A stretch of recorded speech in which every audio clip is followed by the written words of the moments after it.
The Galactic Council had been tracking Earth for exactly 347 cycles before they decided humans were too dangerous to left unchecked.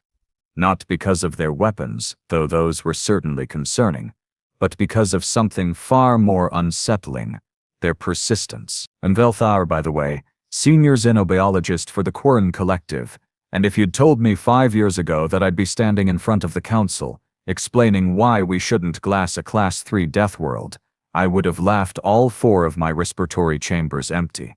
But here I was, diplomatic envoy to a species that apparently thought jogging was a recreational activity. The initial reports were, well, let's call them alarming. Humans didn't have natural armor like the Kreshtok. They lacked the venomous appendages of the Sevrine. Their claws were pathetic little nubs barely capable of opening their own food containers. And yet, and this is where it gets weird, they were apex predators on a planet that seemed specifically designed to murder anything stupid enough to evolve there. Ambassador Vel'thar, Councillor Threshnall, had said during my briefing, her crystalline voice dripping with what I can only describe as bureaucratic concern.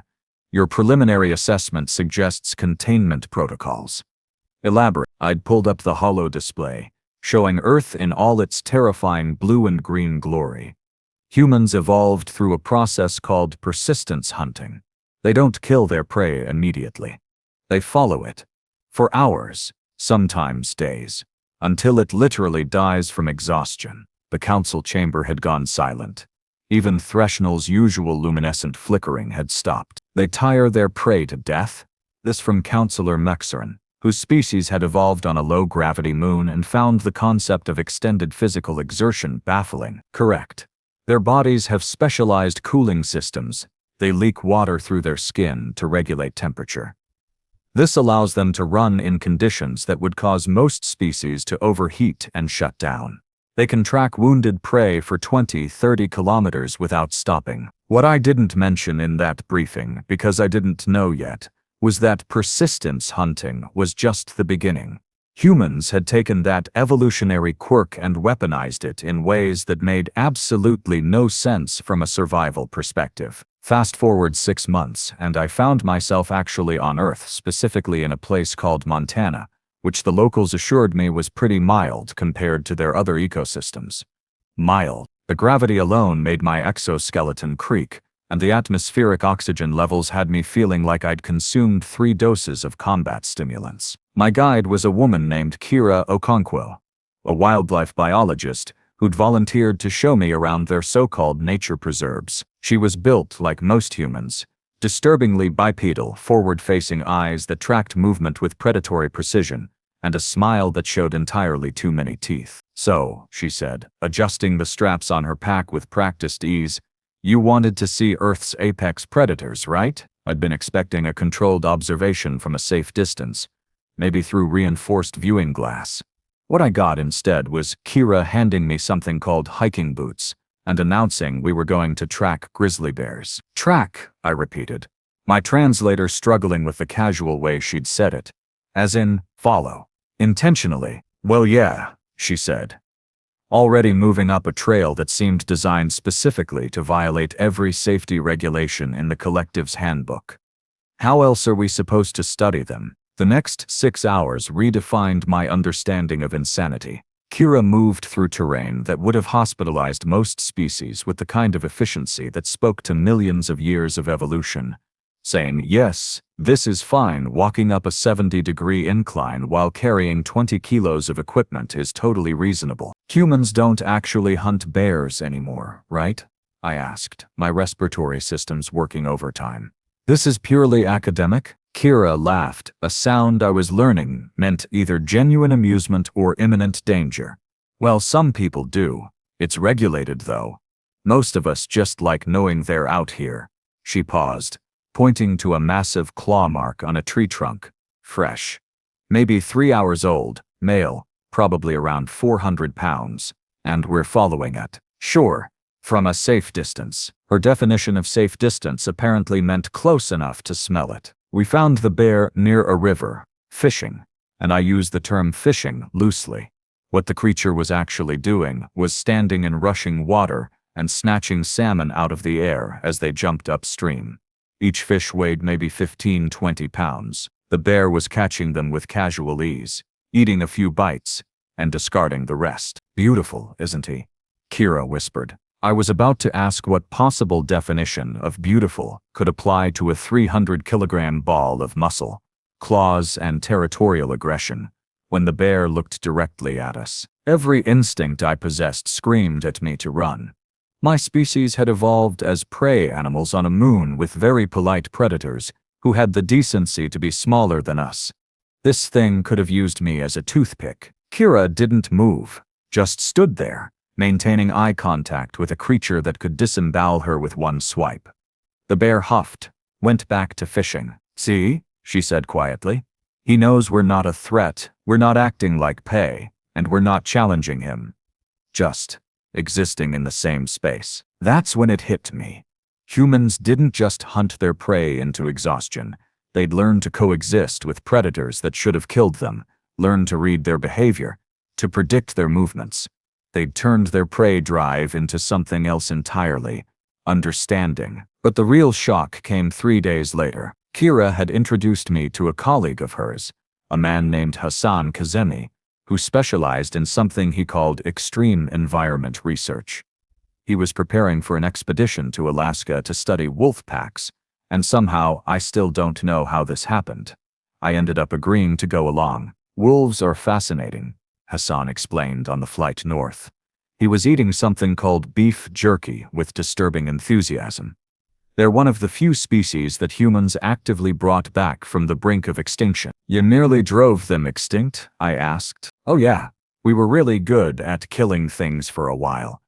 Then we realized we'd screwed up the entire ecosystem and started reintroduction programs." He said this with the same casual tone someone might use to discuss a minor scheduling error. The wolf research station was located in territory so remote that even the humans seemed nervous, which did nothing for my confidence. Our base camp consisted of a few insulated structures surrounded by boreal forest that seemed to stretch infinitely in every direction. The temperature was 15 degrees below freezing, comfortable for my species, but the humans just added extra layers and kept going. Hassan's research team consisted of 5 people.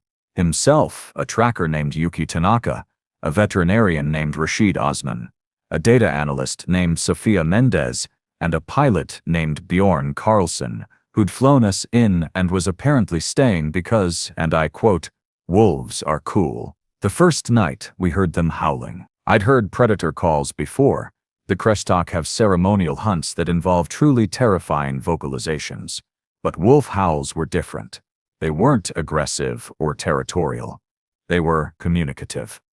Mournful, even, like they were having a conversation across kilometers of frozen wilderness. "They're calling the pack together," Yuki explained. She was checking equipment by headlamp, her breath forming clouds in the cold air. "Probably coordinating a hunt, and we're going to observe this hunt," I said flatly. "If we're lucky. Wolves are incredibly intelligent. They might avoid us entirely." We tracked the pack for 2 days before we found them. Not because the humans were slow, I'd learned they could maintain a punishing pace when motivated, but because the wolves were that good at avoiding detection. When we finally spotted them, it was because they'd decided to let us. 12 wolves, moving through the snow with the kind of coordinated precision that spoke to complex social structure and communication. The alpha pair, larger, more confident, led while the others spread out in a formation that would have impressed any military strategist. They were hunting caribou. What happened next redefined my entire understanding of what it meant to be an apex predator. The wolves didn't chase down the caribou. They worked together, cutting off escape routes, driving the herd toward weaker ice, communicating with glances and posture. It was warfare, strategic, brutal, and devastatingly effective. One caribou, separated from the herd, panicked and ran directly toward our observation point. The wolves followed, and for one horrible moment, I thought we were about to become collateral damage in their hunt. Hassan raised his hand. Just raised it, palm out. The lead wolf, the alpha male, locked eyes with him. There was a moment of calculation, predator to predator. Predator. The wolf altered its trajectory, driving the caribou away from us. The pack followed. Did that wolf just... I couldn't finish the sentence. Acknowledge us? Hassan lowered his hand. Yeah. They know we're here. They know we're watching. They just don't care because we're not competing for their food. Sophia was frantically recording data, her fingers flying over her tablet despite the cold. This is incredible. That was active avoidance behavior.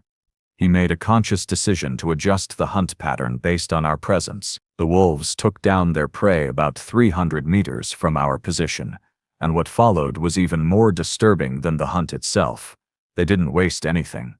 The alpha pair ate first. Hierarchy, Hassan explained, but then the rest of the pack fed, including the juveniles. They cached some of the meat for later, buried it in the snow with the kind of methodical efficiency that suggested planning, foresight, abstract thinking. They're rationing, I said, watching through the observation scope. Rashid nodded, his dark eyes reflecting genuine admiration. Wolves can go 2 weeks without food if necessary, but they prefer to eat regularly. They'll come back to this cache over the next few days, or leave it for scavengers if they make another kill. Nothing goes to waste in this ecosystem. That night, around the heating unit in our main shelter, Hassan pulled up historical records on his portable display. Want to know the really crazy part? He asked, offering me something called hot chocolate, which I'd learned was surprisingly tolerable. Humans and wolves have been partners for over 30,000 years. Partners? I nearly dropped my cup. We domesticated them. Or they domesticated us. Honestly, anthropologists still argue about it. But yeah, wolves became dogs. Our best friends, our hunting companions, our guardians. We changed each other on a genetic level. He scrolled through images showing the bewildering variety of canine subspecies humans had created. From wolves, we bred everything from tiny lapdogs to massive working animals. But it started because we recognized something in them. Pack behavior, loyalty, intelligence.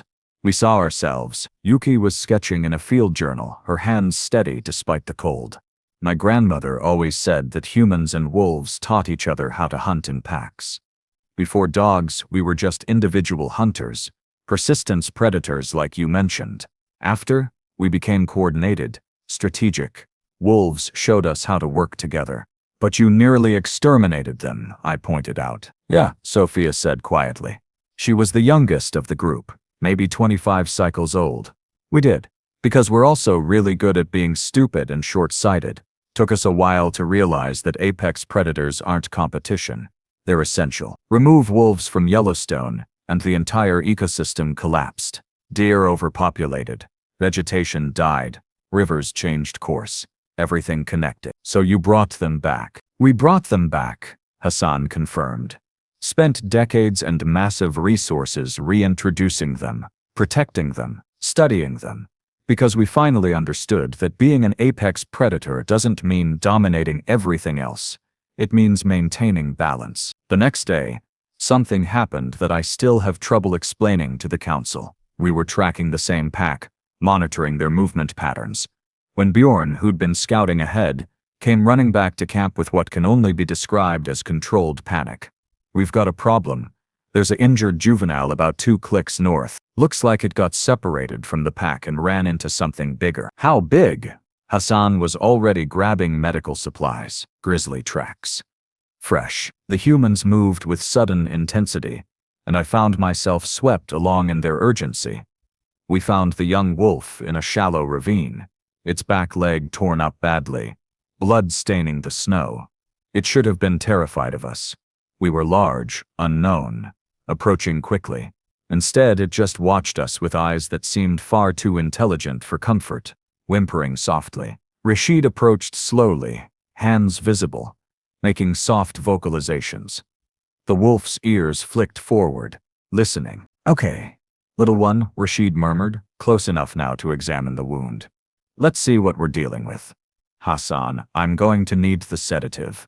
This is going to hurt. What followed was the most surreal medical procedure I'd ever witnessed. The humans worked together with practiced efficiency, Rashid treating the wound while Sophia monitored vital signs, Hassan preparing antibiotics, Yuki keeping watch for the returning pack or the grizzly, and Bjorn documenting everything for their research records. The wolf let them. Flinched, whined, but didn't snap or struggle beyond instinctive reactions to pain. It was like some ancient recognition had kicked in, some genetic memory saying, "These hairless apes might actually help." "Got it," Rashid said finally, tying off the bandage. "The wound's clean now, antibiotics administered. He'll need to stay off it for a few days, but he should recover fully if he can rejoin his pack." "They'll come looking for him," Yuki said, scanning the tree line. "Wolves don't abandon pack members unless they absolutely have to." She was right. We heard howling within the hour, the pack calling, searching. The juvenile responded, his own howls weaker but insistent. Hassan made a decision that seemed completely insane. He howled back. Not a perfect imitation, but close enough. A message. Here, alive but hurt. The pack materialized from the forest like shadows given form. 12 wolves, tense and wary, forming a semicircle around our position. The alpha pair stood at the front, and the male, the same one who'd altered the hunt pattern to avoid us, fixed Hassan with an unblinking stare. "Nobody move," Hassan said quietly. "Let them assess the situation." The alpha female approached the juvenile first, sniffing the bandaged leg. The medical scent, the human contact. Her lips pulled back slightly. Not quite a snarl, but close. The juvenile whined, nuzzled against her. Then something extraordinary happened. The alpha male looked at Hassan, looked at his injured pack member, and dipped his head. Just slightly. An acknowledgement, maybe even gratitude. The pack closed around the juvenile, supporting him as he limped. Within minutes they'd vanished back into the forest, leaving us standing in shocked silence. "Did that really just happen?" Sophia asked. "Yeah," Bjorn said, still recording. "That really just happened." I reported everything to the council 3 weeks later, back on the collective's primary station, still processing what I'd witnessed. But I hadn't told them the most important part yet. So humans are dangerous persistence hunters who've learned to coexist with their planet's other apex predators. Counselor Threshnell summarized. This confirms our initial assessment that they require containment protocols. "No," I said firmly. "It confirms the exact opposite." The council chambers went silent again. "I was getting good at causing that reaction." "Explain," Threshnell commanded. I pulled up my final set of recordings. Earth doesn't have one apex predator. It has dozens. Humans, wolves, bears, big cats, sharks, crocodiles, raptors, the list goes on. And they've all learned to exist in the same ecosystem, because humans made a choice. They could have exterminated every competing predator on their planet. They had the technology, the motivation, the capability. Instead, they studied them, learned from them, brought them back from the brink when their own short-sightedness nearly destroyed them. I zoomed in on the footage of the alpha male, acknowledging Hassan. This is a wild predator, never domesticated, recognizing a human as not an enemy, not prey, something else entirely. Humans call it respect. One anecdote doesn't establish a pattern, Mixeran objected. It's not one anecdote. Humans have similar relationships with dozens of species. They rescue injured predators, relocate dangerous animals instead of killing them, create protected territories where they're explicitly not allowed to interfere. Their entire conservation movement is built on the idea that apex predators are valuable, necessary, worth preserving even when it's inconvenient or dangerous. I pulled up the wolf reintroduction data, the grizzly population recovery statistics, the worldwide conservation efforts. This species nearly destroyed their own planet through industrialization and short-sighted resource exploitation. But when they realized what they'd done, they didn't just stop, they reversed it. Cleaned their oceans, regrew their forests, brought back species from functional extinction. They applied the same persistence they use for hunting toward fixing their mistakes. And you believe this makes them less dangerous? Threshnell's tone suggested deep skepticism. I believe it makes them dangerous in a completely different way than we thought. Yes, they're persistent hunters. Yes, they're capable of incredible violence. But they're also capable of incredible restraint, of long-term thinking, of recognizing their own errors and correcting them. That's not a species that needs containment, that's a species the collective needs as allies. Counselor Mixerin leaned forward. What exactly are you proposing, Ambassador? Formal diplomatic contact. Partnership. Because here's what we missed in our initial assessment. Humans didn't become apex predators by being the strongest or fastest or most lethal. They became apex predators by being the most adaptable, the most persistent, and the most willing to learn, even from their prey. Especially from their prey. I thought about Kira standing calmly near a grizzly bear, Hassan howling with wolves, Rashid treating an injured predator that could have torn his throat out. They learned to hunt by running their prey to exhaustion over impossible distances. Then they learned to farm so they didn't have to. They learned to coexist with predators that wanted to kill them. Then they learned to work with them, to protect them, to preserve them. They learned to dominate their entire planet. Then they learned restraint. Every time humans encounter a challenge, they adapt, they persist, they find a way forward that we wouldn't have considered.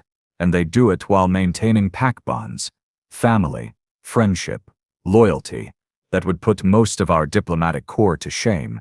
That's the real reason they're dangerous. Not because they'll hunt us, but because they'll outpace us, out-adapt us, out-persist us, while somehow convincing us to work with them in the process. The council deliberated for 3 days. In the end, they voted for formal contact, though several members remained skeptical. Threshnell pulled me aside after the final vote. I hope you're right about them, Vel'thar. So do I admitted. But I watched a human stand unarmed in front of a grizzly bear and walk away.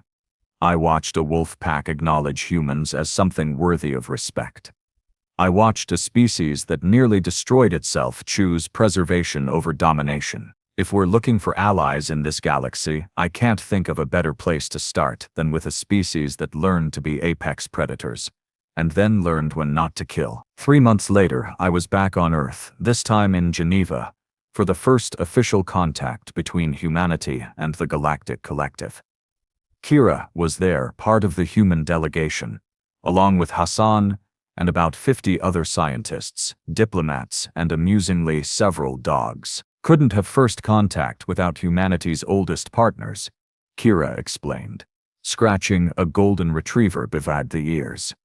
The dog's tail wagged with a kind of uncomplicated joy that seemed very human in retrospect. As I watched humanity prepare to take its place among the stars, I thought about those wolves in Alaska, that grizzly in Montana, the countless species humans had nearly destroyed and then fought desperately to save. They'd learned persistence from their prey, strategy from their competitors, restraint from their mistakes, and now they were about to teach the galaxy what it really meant to be apex predators. Not the strongest, not the fastest, not the most lethal, but the most persistent, the most adaptable, and when it mattered most, the most wise. The galaxy had no idea what it was in for, and honestly, I couldn't wait to watch.